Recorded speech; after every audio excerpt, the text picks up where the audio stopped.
Chères Saint-Martinoises et chers Saint-Martinois, cette année 2020 est l'année que nous voudrions toutes et tous n'avoir jamais vécue.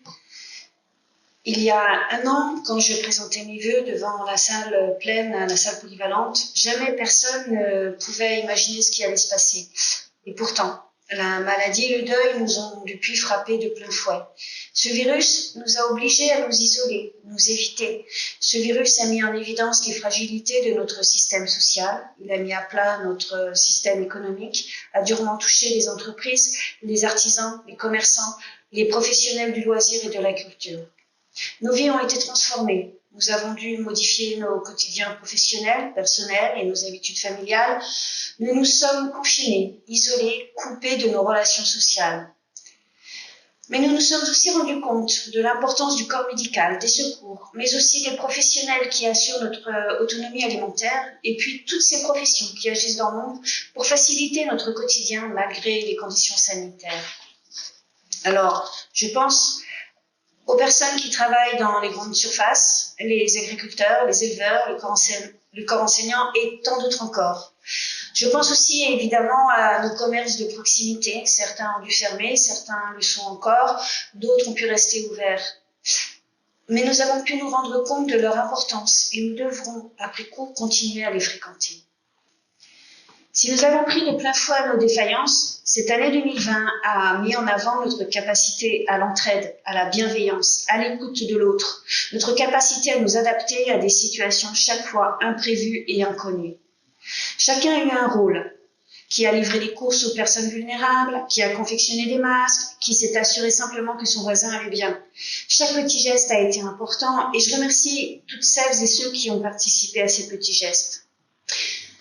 Je remercie également les agents municipaux qui ont répondu présents pour que les services continuent, qui se sont adaptés aux nouvelles contraintes, qui n'ont pas baissé les bras pour que Fontaine-Saint-Martin traverse cette période difficile. Je remercie beaucoup les élus, celles et ceux qui se sont engagés au mandat précédent et celles et ceux qui ont choisi de me suivre pour les 6 prochaines années. Ils ont choisi donc de donner de leur temps, de leur connaissance, de leur savoir-faire au service de Fontaine-Saint-Martin. Alors, bien sûr, la municipalité a distribué les masques une fois qu'elle les a eus et puis les gels. Elle a mis en place les protocoles sanitaires, a maintenu les contacts avec les plus fragiles. Toutes les actions initiées en 2020 continueront évidemment en 2021 parce que la situation n'est pas résolue totalement, même si le vaccin est en train d'arriver. Nous continuerons à soutenir les Saint-Martinois en difficulté. Nous soutiendrons les associations parce qu'elles sont un des piliers de notre qualité de vie à travers les activités sportives et culturelles qu'elles nous proposent. Il est évident que nous sommes toutes et tous impactés. J'ai une pensée particulière pour les familles endeuillées, pour les personnes qui ont perdu leur emploi, qui sont isolées et fragilisées. Je pense aux enfants qui doivent porter le masque et respecter des gestes barrières, qui sont confrontés à une réalité qui prend une partie de leur insouciance. Je pense aussi aux adolescents et aux étudiants, privés de liens sociaux et d'accès à l'apprentissage et qui en ont besoin pour se construire. Je veux croire que nous verrons la fin du tunnel prochainement, que tous ensemble, nous pourrons à nouveau partager des moments festifs, partager le verre de l'amitié, organiser des mâchons et voir à nouveau nos sourires sur nos visages. Alors même que l'épidémie nous a pris beaucoup de temps et d'énergie pour répondre aux problématiques et mettre en place les protocoles sanitaires, alors même qu'une année d'élection locale reste une année peu productive, en 2020, nous avons renouvelé le marché public du restaurant municipal, fait des aménagements de voirie pour limiter la vitesse, initié les travaux de l'appartement Montée de la Sarah, finalisé le chemin de promenade à travers la zone humide, installé la boîte à livres, installé l'aire sportif près de la salle des fêtes. En 2021, les premiers logements des projets immobiliers vers le rond-point de la carrosserie Gambetta seront livrés. Nous aurons donc une croissance démographique. Ce n'est évidemment pas une surprise.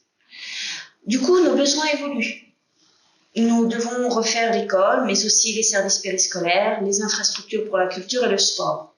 Nous devons également développer l'intercommunalité au niveau des communes voisines ou au niveau du Val-de-Saône pour développer les offres de proximité et nous devons travailler sur la mobilité. Les élections au suffrage universel direct de la métropole ont permis à M. Bruno Bernard, du Parti Europe Écologie Les Verts, d'être président de la métropole. Métropole qui nous apporte des services, mais aussi des obligations. L'exécutif de la métropole applique donc son programme. Elle met en place des pistes cyclables, elle a instauré la gratuité des transports pour les plus précaires, renforcé la zone à faible émission, mais pas seulement. Les clés de répartition des budgets alloués aux communes qui permettent des aménagements et les entretiens de voirie sont revues. Et il nous est aussi demandé de construire plus de logements sociaux. Avec la loi MAPTA, toutes les communes ne sont plus présentes au Conseil de la métropole et les conditions sanitaires impliquent donc de fait un manque d'information directe aux décisions politiques. Une moindre concertation avec les maires et donc avec les communes qui composent notre métropole de Lyon. Nous saurons faire avec la nouvelle organisation liée au nouveau fonctionnement de la métropole et liée aux incertitudes face au Covid.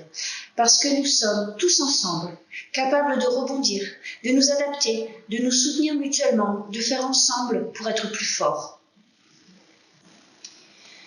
Je souhaite que nous restions unis et solidaires pour apercevoir la fin de cette situation traumatisante pour beaucoup, pour avoir la joie de nous retrouver et profiter les uns des autres. Je vous souhaite une année 2021 plus sereine, qui permette d'avoir des projets et des rêves et aussi de pouvoir les réaliser. Je vous souhaite évidemment une bonne santé, que vous preniez soin de vous et de vos proches. Je vous souhaite de rire à nouveau à la vie.